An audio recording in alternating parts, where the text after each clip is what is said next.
다 함께 사도신경 하심으로 우리의 신앙을 하나님 앞에 고백합니다.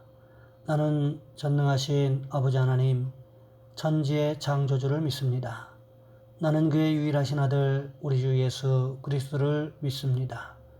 그는 성령으로 잉태되어 동정녀 마리아에게서 나시고 본디오 빌라도에게 고난을 받아 십자가에 못 박혀 죽으시고 장사된 지 사흘 만에 죽은 자 가운데서 다시 살아나셨으며 하늘에 오르시어 전능하신 아버지 하나님 우편에 앉아 계시다가 거기로부터 살아있는 자와 죽은 자를 심판하러 오십니다. 나는 성령을 믿으며 거룩한 공교회와 성도의 교제와 죄를 용서받는 것과 몸의 부활과 영생을 믿습니다. 아멘. 찬송가 527장입니다. 어서 돌아오 어서 돌아마노 지은 죄가 무리 무겁고 크기로 주 얻지 못함당하고 못 받으시리요. 우리 주의 넓은 가슴은 하늘보다 넓고 넓어 어서 돌아오 어서 돌아마노 우리 주는 날마다 기다리신다오 밤마다 문 열어놓고 마음 졸이시며 나간 자식 돌아오기만 밤새 기다리신다오 어서 돌아오 어서 돌아마노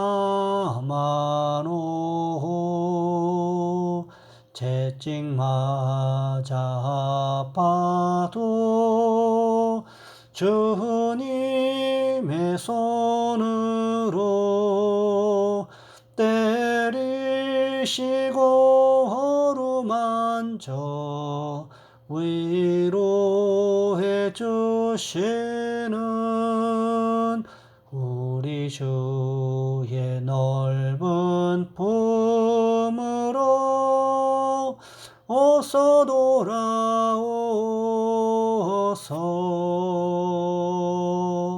아멘.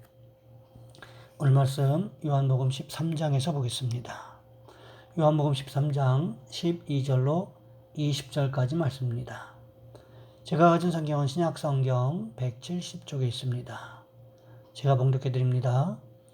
그들의 발을 씻으신 후에 옷을 입으시고 다시 앉아 그들에게 이르시되 내가 너희에게 행한 것을 너희가 아느냐? 너희가 나를 선생이라 또는 주라 하니 너희 말이 옳도다. 내가 그러하다. 내가 주와 또는 선생이 되어 너희 발을 씻었으니 너희도 서로 발을 씻어주는 것이 옳으니라. 내가 너희에게 행한 것 같이 너희도 행하게 하려 하여 본을 보였노라. 내가 진실로 진실로 너희에게 이르노니 종이 주인보다 크지 못하고 보냄을 받은 자가 보낸 자보다 크지 못하나니 너희가 이것을 알고 행하면 복이 있으리라.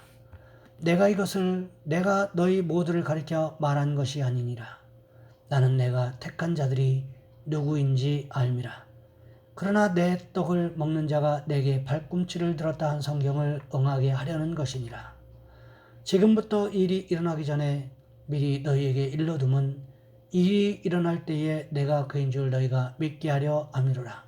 내가 진실로 진실로 너희에게 이르노니 내가 보낸 자를 영접하는 자는 나를 영접하는 것이요 나를 영접하는 자는 나를 보내신 이를 영접하는 것이니라. 아멘. 오늘 본문의 말씀을 가지고 섬겨야 하는 이유라는 제목으로 함께 말씀을 살펴보겠습니다. 광교 지구촌 교회 김인환 목사님께서 개척을 하면서 작은 세미한 하나님의 손길을 경험한 일이 있었다고 합니다. 평생 다음 세대 아이들을 섬겨왔던 목사님께서 개척을 하면서 이런 꿈을 갖고 기도했었습니다. 하나님 저에게 교회를 개척하게 하실 때 다음 세대 아이들을 신앙으로 양육하여 그들을 이 땅의 지도자로 세울 수 있는 공간을 주세요. 그랬더니 보여주신 공간이 바로 상가였습니다. 당시 지구촌 교회에서 4억이라는 엄청난 돈을 지원해 주셨기에 의기양양하게 계약을 하러 갔습니다. 그런데 이게 웬일입니까? 한 층 빌리는데 10억이라는 것입니다. 그날 밤 목사님이 얼마나 절망에 빠졌는지 개척을 일시적으로 돕기 위해 오신 분들을 다 포함해도 개척 멤버가 교역자 빼고 31명이었는데 엄두가 나지를 않는 거예요. 며칠을 계속 고민하는데 답이 안 나와요. 그래서 그냥 포기하고 아이들의 공간은 다음에 천천히 만들어야 되겠구나 이렇게 생각하고 있는데 갑자기 생각지도 못한 사람들이 개척 헌금을 하기 시작했다는 거예요. 그때 잊을 수 없는 헌금이 어떤 장로님이 공간 제가 사드리겠습니다. 이런 것이 아니었다는 것입니다. 그것은 이름도 모르는 어린아이가 자신이 사고 싶었던 닌텐도를 사기 위해서 2년 동안 저금통에 모았던 5만 3천 원을 가지고 온 것이었습니다. 그게 첫 헌금이었어요. 첫 헌금을 받고 목사님이 얼마나 울었는지, 목사님은 그 헌금을 보고 하나님께서 다음 세대 아이들을 위한 공간을 만들기를 원하시는구나 라는 확신을 가졌습니다.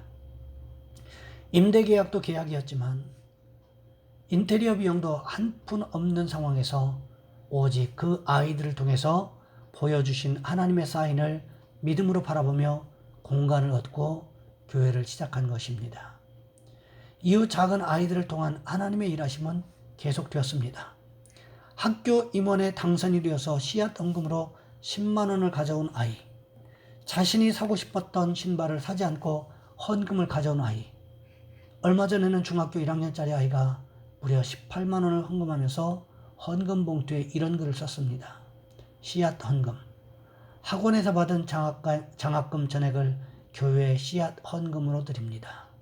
남을 생각하는 아름다운 마음을 축복해 주시고 귀히 사용해 주세요. 이런 작은 섬김들이 모여 오늘날 대형 교회를 이루어갈 수 있는 밑바탕이 되었다고 목사님은 간증하셨습니다. 그렇습니다. 작은 섬김들이 모이면 큰 능력으로 나타날 수 있다는 것을 우리는 기억해야 한다는 것입니다. 오늘 본문에서 보시면 왜 우리가 섬겨야 하는지, 예수님께서 왜 먼저 제자들의 발을 씻겨주심으로 섬겼는지 그 이유에 대하여 말씀하고 계십니다. 예수님께서 제자들의 발을 다 씻어주셨습니다.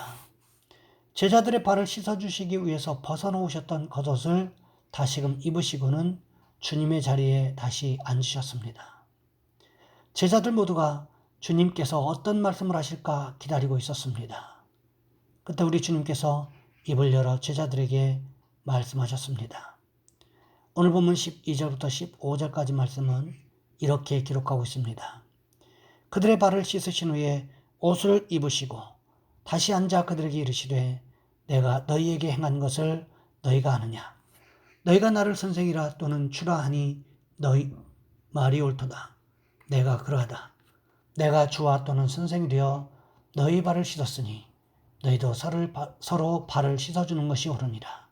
내가 너희에게 행한 것 같이 너희도 행하게 하려 하여 본을 보였노라. 쉬운 성경은 이 말씀을 이렇게 기록하고 있습니다. 예수님께서는 제자들의 발을 다 씻기신 뒤에 옷을 입고 다시 자리에 앉으셔서 그들에게 이런 질문을 하셨습니다. 내가 방금 전에 너희에게 행한 일이 무슨 뜻으로 한 것인지 이해하겠느냐? 너희가 나를 선생님 또는 주님이라고 부르는데 너희 말이 맞다. 나는 바로 그런 사람이다. 내가 선생과 주로서 너희 발을 씻겼으니 너희도 서로 발을 씻겨줘야 한다.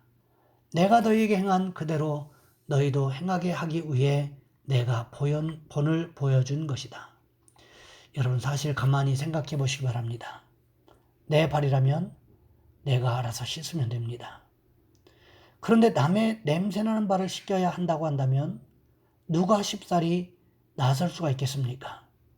나와 전혀 상관없는 사람의 냄새나는 발을, 더러운 발을 씻겨준다고 하는 것, 이것이 쉬운 선택일까요? 그렇지 않습니다.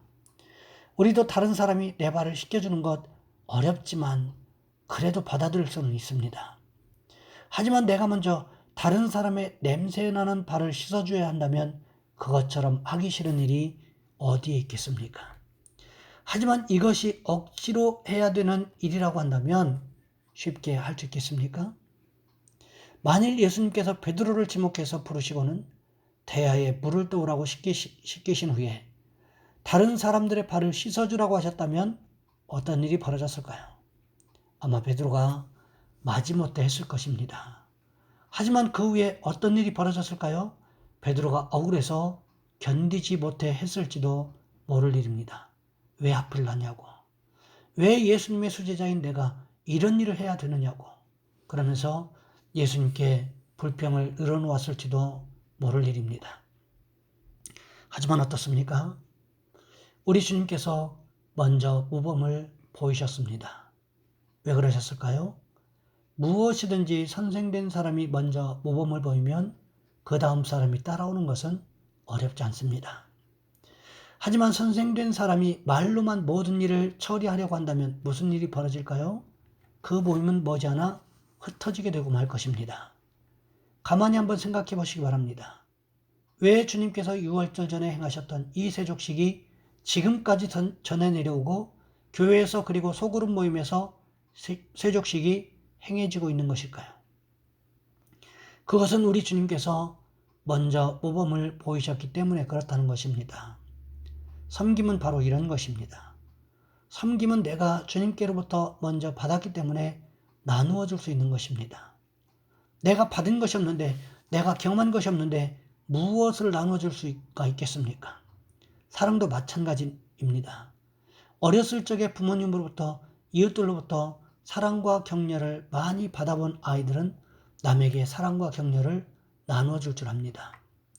하지만 한 번도 부모님으로부터, 이웃으로부터 사랑과 격려를 받아본 경험이 없는 아이들은 다른 사람에게 어떻게 사랑과 격려를 나눠줘야 하는지에 대해서 무감각하다는 사실을 아십니까? 받을 줄은 알지만 나눠줄 줄을 모르는 지극히 이기적인 그런 사람이 될 수가 있다는 거지요. 오늘 본문에도 보시기 바랍니다. 제자들을 가르치기 위해서 우리 주님께서 먼저 섬기는 모범을 보이지 않으셨습니까? 우리를 위하여 우리 주님은 십자가 사건을 통하여 자신의 목숨까지도 제물로 드리는 헌신으로 우리를 섬겨주셨습니다. 그렇다면 주님의 십자가 사랑을 경험한 우리는 어떻게 해야 하는 것일까요? 내가 받은 사랑을 이웃에게 나누어주고 전달해주는 그런 전달자가 되어야 한다는 것입니다. 바라기는 우리 모든 성도님들께서 주님께서 나를 섬겨주신 그 사랑으로 다른 사람들과 이웃을 섬기시는 축복이 있으시기를 주님의 이름으로 부탁을 드립니다. 이 시간 우리 한 목소리 함께 기도합니다. 주님, 우리도 주님처럼 우리의 이웃을, 우리의 가족을, 우리의 성도를 섬길 수 있는 모습 있게 도와주옵소서. 주님처럼 살아가게 도와주옵소서. 또한 우리의 자녀손들을 위해서 이 시간 주여 한번 간절히 부르신 후에 한 목소리 함께 기도합니다. 주여, 사랑의 하나님, 우리를 도와주시기를 원합니다.